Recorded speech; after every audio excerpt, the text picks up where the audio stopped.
You know, they say birds of a feather flock together. Well, Ted Brown thinks some of them should spread out a little. Here's Ted before bed. I've heard from people who hunt them that in the world at large there are fewer ducks every year. I suppose that's partly because people keep building subdivisions where ducks are used to raising their young, and partly because the hunters who complain about them being harder to find still go out on a regular basis and shoot a few.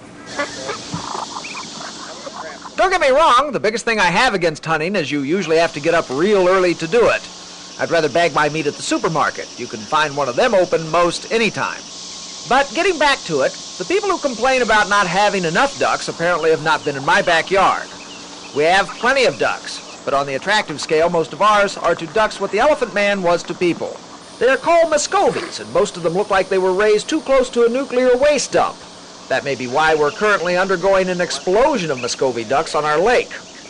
Apparently, natural population controls are not keeping pace, and Muscovies are not particularly prized by hunters. And besides that, even an occasional shotgun blast on the lake is frowned upon by the neighbors. So what we've decided to do is upset the natural balance of things. Passing mallards occasionally mix in with the Muscovies.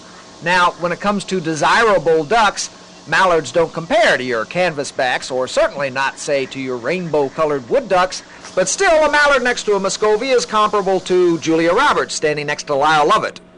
So on the even rarer occasions when a mallard sticks around long enough to make a few more mallards, we decided we'd try some duck napping. Upon initial capture, the baby mallards are not very happy about being put in a pen, but once they realize it comes with good food and a private pool, they don't seem to mind so much. They're still in the pen, but it's sort of like a federal pen. Besides, Mom stays nearby offering moral support, and the natural population controller has to go somewhere else for dinner. When they get big enough, we'll turn them loose on the lake and hope that maybe they'll stick around. If they do, under those circumstances, I'd say our chances of getting better-looking offspring are right around 100%. Whereas under these circumstances, I'd only put it at 50-50. Ted Brown, Channel 4 Eyewitness News. That poor guy, you know? Kind of hot for ducks, isn't it? Yeah. Sure is. I mean...